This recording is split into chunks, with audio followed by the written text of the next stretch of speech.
The primacy of behavior has been lost, and everything is understanding. The LA Times, after the riots in my city, 5 days straight, whole section, understanding the rage. Hey, you don't think white skinheads have rage? Ku Klux Klanners don't have rage? How come we don't understand their rage? Why is a white who burns down a Turkish home in Germany a fascist, but a black who burns down a Korean home in LA a victim? Something has gone askew because we live in the feelings orientation, not behavior orientation in our society. As a result of this has come the new religion of self-esteem. Since feelings are so important, clearly what is most important is self-esteem. And the battle here is very simple. It's self-esteem as a primary matter versus self-control as a primary matter. I submit to you, ladies and gentlemen, we will produce a much more compassionate, decent, even liberal, in the best sense of the word, America by teaching kids self-control than we will by teaching them self-esteem.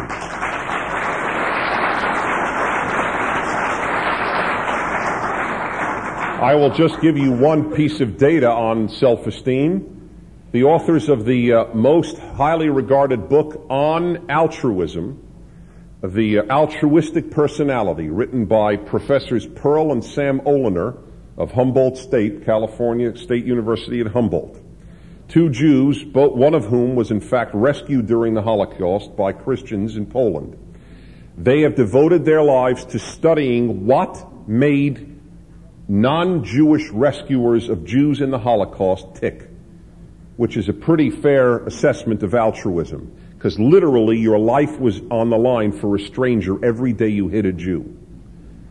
In their book, published just before California instituted its self-esteem, $250,000 a year self-esteem tribunal, or whatever they call it in Sacramento, they wrote in their book, so it could not be a reaction to anything happening in America, the following: we found in our studies absolutely no correlation between self-esteem and likelihood to be a rescuer. There were people with very low self-esteem who rescued Jews, and people with very high self-esteem who joined the Nazis. Ladies and gentlemen, gang leaders, drug runners, Nazis, communists, many of them have immense self-esteem.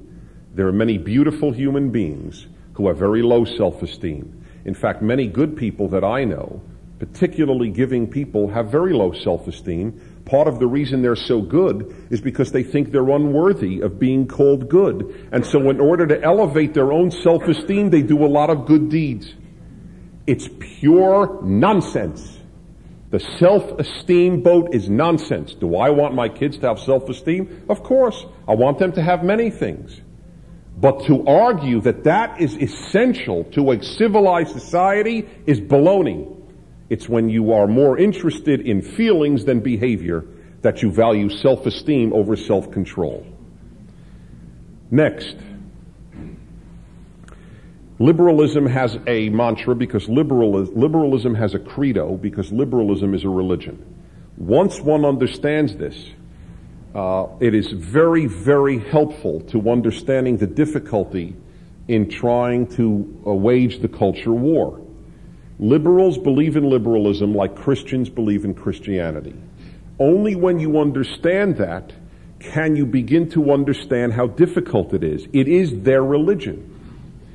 And just as Judaism and Christianity and Islam have basic statements of faith, from the Trinity or the Apostles' Creed for Christians, to the Shema for Jews, to there is no God but Allah and Muhammad is his messenger for Muslims, there is a credo for liberals, and it is poverty causes crime. The moment a liberal ceases to believe that, it is the same as the moment a Christian ceases to believe in the divinity of Jesus and in the Trinity. A sea change in one's faith has taken place, and one may in fact move elsewhere philosophically. That is the single greatest problem because it emanates from the deepest belief that liberals have since Marx, and that is that economics determine behavior. We who oppose that believe that values determine behavior. This is central to the culture war in America. If you have 20 seconds with a liberal, just ask that. Which do you believe determines behavior more, economics or values?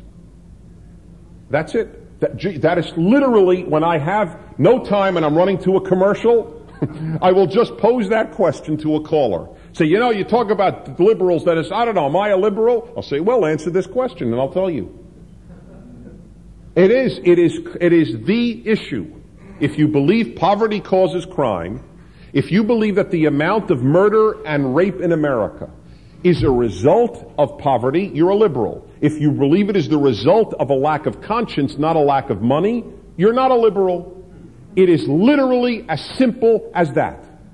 People will go, well, you know, there are really gray areas. Not on this one. Not on this one. People don't rape for bread. People don't murder for bread. They murder for kicks. They murder because it's an easier way than actually starting out at $4 an hour or $5 an hour somewhere else. They may murder for a lot of reasons, but in America, it's not because if they didn't, they'd starve. That's baloney. It's bad values. But we won't recognize that because we live in thraldom of the liberal mantra, poverty causes crime. I'm writing an article in which I describe the two great lies of the 20th century. Two great lies are at the root of the evils of the 20th century. Nazism and communism. They are the lie of the left and the lie of the right. The lie of the left I just described to you.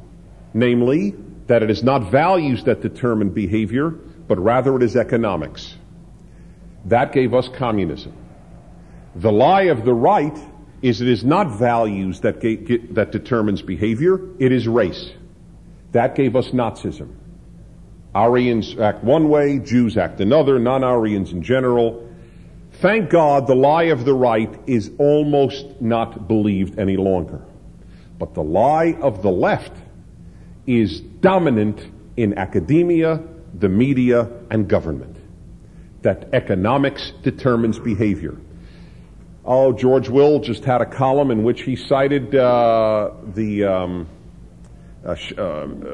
it Sheldon Hackney? Is that his name? The head of the National Endowment for the Humanities, who was the former president of the University of Pennsylvania. And once you become aware of this, my friends, you'll be able to clip this out every day from some liberal. Said, you know, the president, he quoted Hackney saying, you know, the president speaks about illegitimacy and family stuff and all of that. But look, the truth of the matter is the behavior that we're seeing emanates from the fact that there has been a downward economic turn for the last 15 years. Whether his economics is right or wrong is totally secondary to me. But it's that's how he sees it. That's what it is. Why does it happen? Jobs. Why does it happen? Lack of money.